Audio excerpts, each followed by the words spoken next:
Happy are those who do not follow the advice of the wicked, or take the path that sinners tread, or sit in the seat of scoffers. But their delight is in the law of the Lord, and on his law they meditate day and night. They are like trees planted by streams of water, which yield their fruit in its season, and their leaves do not wither. In all that they do, they prosper. The wicked are not so, but are like chaff that the wind drives away. Therefore the wicked will not stand in the judgment, nor sinners in the congregation of the righteousness. For the Lord watches over the way of the righteous, but the way of the wicked will perish. The second reading from a small book of meditations called Out of the Ordinary by the Reverend Dr. Gordon B. McKeeman, better known as Bucky to people who have been friends with him over the years. If Bucky is still with us, he's pretty old. He was ordained as a Universalist minister in something like 1945 or 46. Was very influential. Was president of Star King Seminary for a while.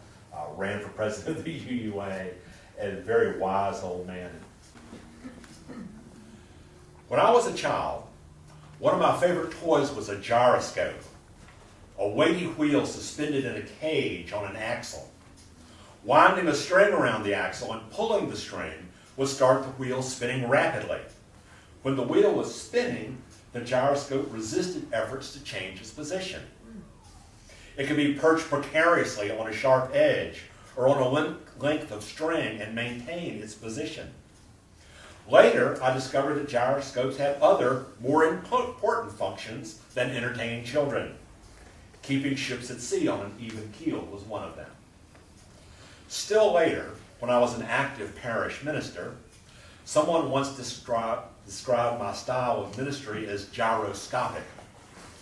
I gathered that this person noticed that I tried to keep the church on an even keel and moving forward by trying continuously to balance the emphases of the church's programs, stressing social responsibility when we were busy with personal faith issues, and reminding members of their personal religious disciplines when we were absorbed in social action. Now I'm very much occupied with maintaining my own personal equilibrium. This is true physically. I try hard not to fall. Older folks are often seriously injured in falls. But there's much more to it. I also have diabetes, and blood glucose control is an important health measure. In this area, again, balance is important. I also try to keep abreast of current events, a field in which equilibrium is seriously challenged because of the turbulence of our times. Probably you cherish equilibrium too, for reasons similar to mine. The most intriguing aspect of the gyroscope is that it works by spinning rapidly. This rapid rotation in a fixed location creates resistance to moving away from that plane. If the wheel ceases spinning, its resistance vanishes, and it is easily moved to any place. It occurs to me that my religious faith, the wheel of my core convictions in my life, has to be moving continuously if I'm to keep in balance, mentally and spiritually. Friction and gravity operate to slow down the gyroscope's wheel. Likewise, if I do not keep my faith going steadily, it may well lose its ability to keep me on an even keel, thereby protecting me from being overwhelmed, capsized by the turmoil and the tumult around me. A regular pause in the day's course to check my gyroscope is important to me. You never know when some gale, hurricane, crisis, or tragedy will begin beating on your equilibrium, your peace of mind, your composure. Check your gyroscope. Make sure it's spinning serenely around your axle's fixed points. Can I just shoot them? I'm sure none of you have ever felt that way about anyone you know. But how does one deal with really difficult relationships? Or is often the case with really difficult relations? course, one could easily ask the question, am I qualified to talk about this? Because while I usually don't talk about what I'm not, I need to mention there are things I am not. I am not a syndicated advice columnist. I am not a licensed psychologist. I'm not a lawyer. And I'm not Muslim. So, I cannot give you glib, yet even clever answers to this. I cannot give you a prescribed clinical plan. I cannot get you a court order. And I can't even take them out back and have a talk with them. What I can do is listen, empathize, sit with you, be with you, and then I can ask you questions of a spiritual nature. That's what a minister does. A minister is supposed to be the spiritual leader of a congregation, but some people get worked up about that phrase spiritual leader, and there's things I can't do. When I went to my first church, after my first sermon, some guy came up, real nonconformist, you could tell because he always had his shirt tail out. He says, well, you can't be my spiritual leader. And I think what he was implying was he was so far beyond me that I could never possibly lead him. So there's a certain kind of spiritual leader I can't be. I'm not Jesus. I'm not the Buddha. I'm not Gandhi. I'm not the Maharishi. I'm not Sun Myung Moon. I'm neither Jim Jones nor David Koresh. So there are certain types of spiritual leadership that I can't be. What I can be is do what a minister does, which is to listen, to try to lead by example, and to ask you questions. So, what do we do about these? First, I'm going to divide the kind of people we have difficult relationships with into something I usually try to avoid. It's like somebody told me one time, Barry, there's two kinds of people in this world. There are the people who divide people into two kinds and the people who don't. So I try not to do that, but there are people with whom we have difficult relationships and you can do nothing about it. They're like the people I know that used to have that bumper sticker that said, God said it, I believe it, and that does it. These are usually political or religious points of view. And really there's nothing much you can do about it, no matter what you think about what they think.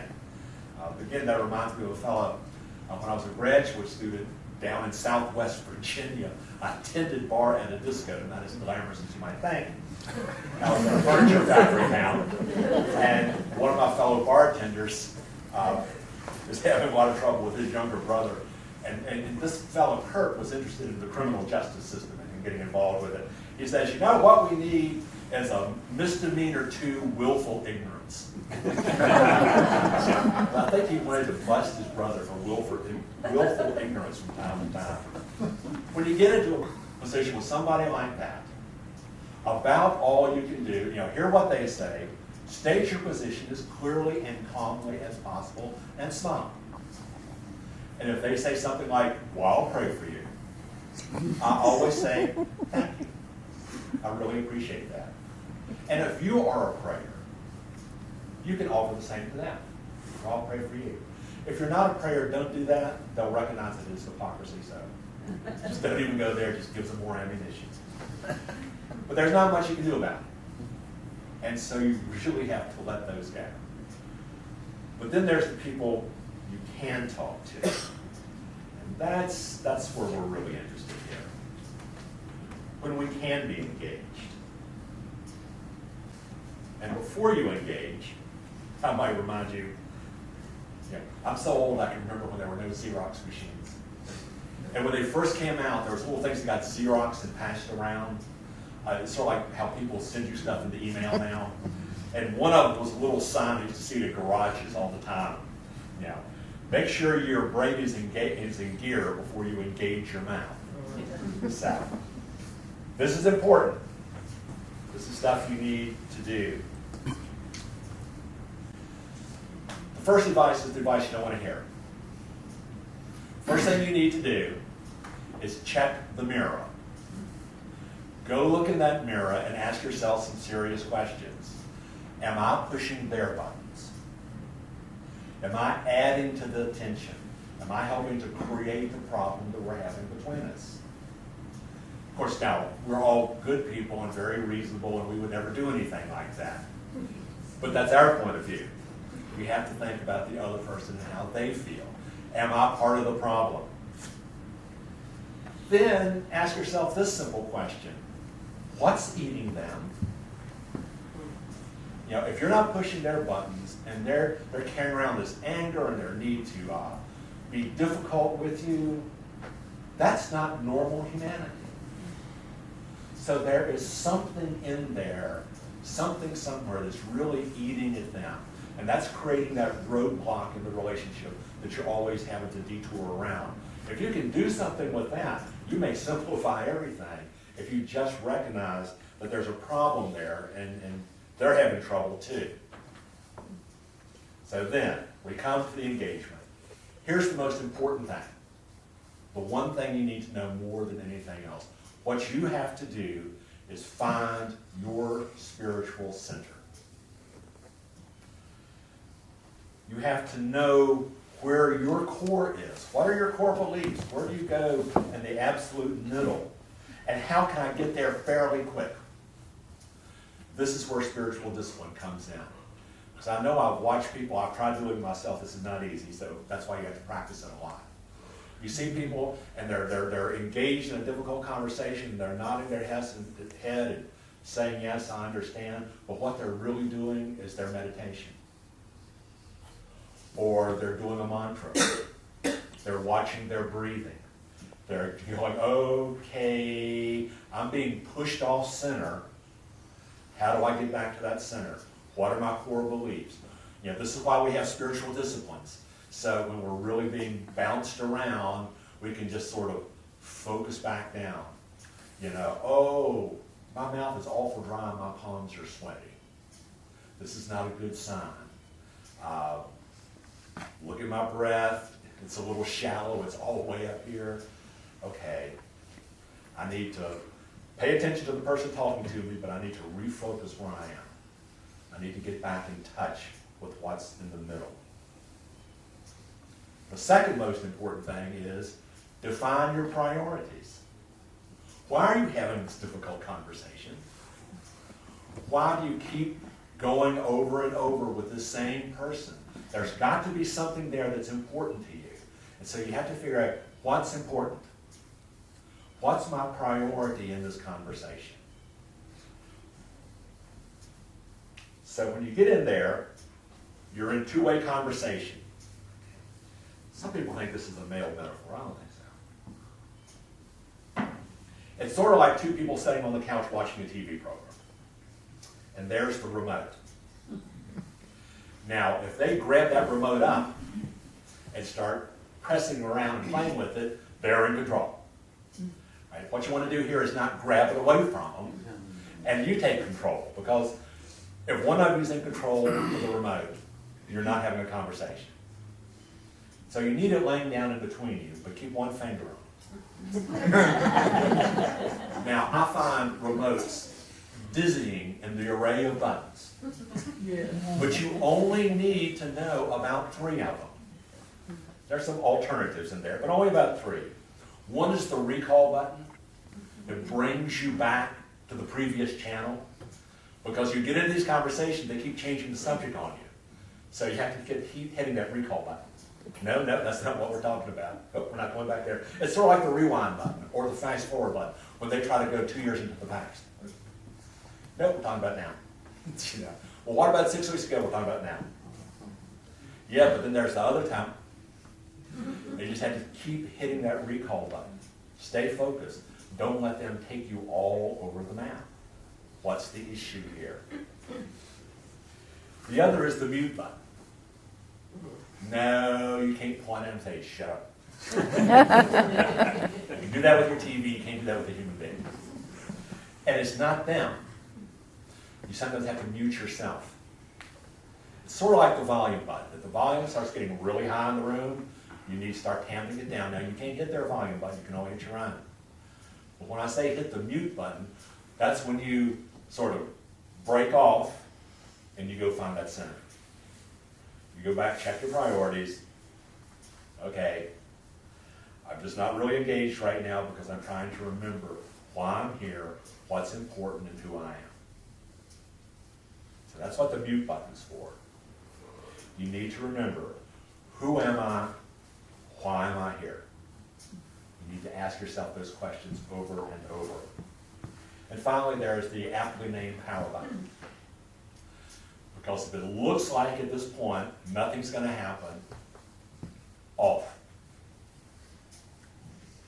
We can watch the show again, same time, same station, next week. But there's sometimes you just have to hit the off button and come back next week and try again. Those buttons, so to speak, are your buttons. You cannot control the other person, and if you try to do that, you will only drive both of you crazy because it won't work. So don't take responsible for who they are or how they're behaving. You need to focus on yourself. You must not even try to control the other person. They're trying to control you in most cases. So trying to control them back is just going to increase the friction. And controlling yourself may well prevent them from controlling you. Because even if it's subconsciously, that's probably what they're trying to do. Because the reason you're in this relationship is because you both know each other pretty well. And you both have a pretty good idea of what the other one wants. So they know where your buttons are. And so they can sit there and start playing that tune. You have to not respond in kind. Realize what they are doing. Because manipulative people are fearful people. Manipulative people are a lot weaker than you think they are. They're a lot weaker than they think they are. They're usually scared of something. So a lot of the trick is to find out what they're scared of. Because what they're doing in that conversation is basically bullying you. And every bully I've ever run across has been somebody who at core was frightened. Frightened of change, frequently. Frightened of, they know who they are and they know how weak they are, and so they're trying to make up for it. They know they don't have the advantages that you do. And so they're looking for some way to equalize things in a very negative manner. And so we have to sort of try to not fall into that trap. And the last piece of advice is essentially be patient. This is not going to be cured overnight. One conversation won't do it. How long did it take this relationship to get bad? So sometimes you just have to be patient. Let me illustrate that with a couple of stories. I did a real smart thing when I was preparing for this. I called my best friend. This is what I'm trying to talk about, but I haven't got any stories. And she said, well, I don't have any stories either. But let me tell you about the time. This person is from the Deep South. And when her parents got married, his whole family went to California. And then her mother came out, and she was born in California. She wasn't there long. Because apparently her biological father, her real father, hadn't gotten through sowing his wild oats. Well, we won't go there, but things did not work out. And her mom eventually, when she was 3 years old, picked her up and went back to Mississippi. But that left the California grandmother. And I've known this person for 15 years. She never talked about the California grandmother, who sent her cards every once in a while. Happy birthday, Merry Christmas. Look, here's a picture of George Washington. Put a dollar bill in it or something like that. And she just sort of got these random letters, but what they were messages of love. And it never occurred to her as a girl growing up that that's what she was getting. And later, when her husband was in graduate school in Texas, the California grandmother came through on a trip, and they saw each other, and it was great. But she just sent out these little packages, these little short messages. And similarly, when my very friend, the very same friend, ends up in Southern California at one point. No connection there, really. But when she was out there, she was good friends with a neighbor of hers, who was a young woman. And the young woman had a child. Now, there were some problems here. I don't know the details, but they're not important. The father wasn't married to her, wasn't around, or the neighbor's mother just didn't approve of the father. But for whatever reason, the neighbor's mother broke off relationship. Just stopped having any relationship. Essentially disowned her daughter and her granddaughter. So what did the daughter do? Letters. Before email, not before telephones, but she would just send occasional letters every week or two. And she would usually talk about the granddaughter. They're always kind of happy, positive letters. Oh, I'm trying to feed her breakfast right now, and she's wearing more oatmeal than she's eaten, and boy, it's really pretty outside. Just these real happy, friendly, positive letters. Every couple weeks. Now, I don't know whatever came out of that relationship, but that was her reaction, going, here I am, open and positive. You can write me back anytime you want to. Not saying that, but there is a return address on the envelope. Just kept it light, kept it positive, and kept it open. Now, the last thing you want to do is go dredging up stuff. These letters didn't say, I can't believe you disowned your granddaughter. How could you do this to me? Don't do that. Don't even go in there. Their only point in dredging up all this old stuff is if you want to really feel miserable. If you really want to feel bad and you want to dredge this stuff up, go lock yourself in a room. No, better than that, have somebody else lock you in that room so that you can't get out. If you're really hardcore, take a bite of cheap whiskey with you and go in there and just get puke and drunk and feel really bad about yourself and just kind of roll around on the floor, be hungover in the morning. And when you're done feeling miserable, they haven't let you out.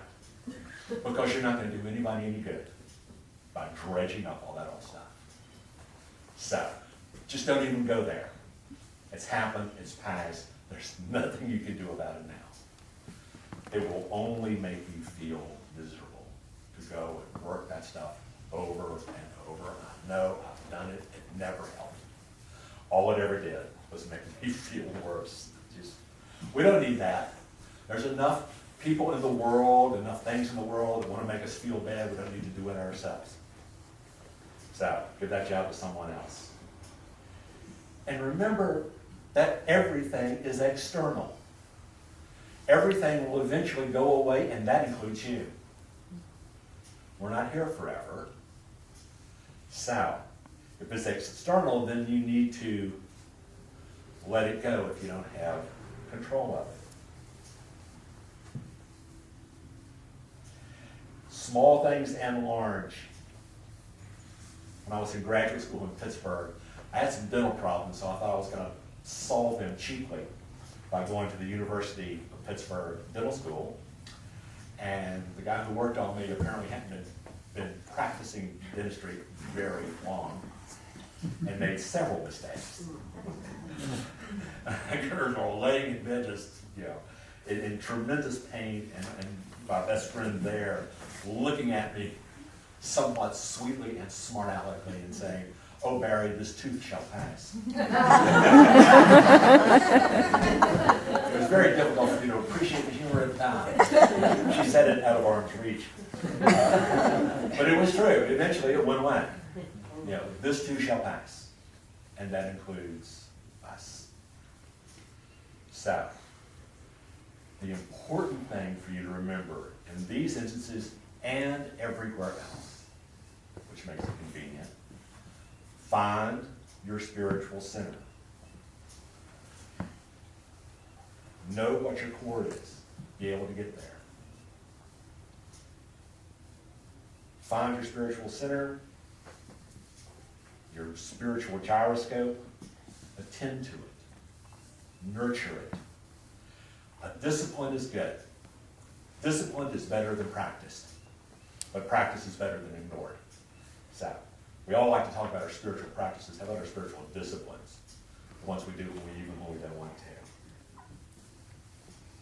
If you do that, then when you're communicating around a difficult relationship or a difficult relation, or when unexpected tumults arise, you may be like a well-oiled gyroscope, or even be like a tree planted by waters. So may it be in your life.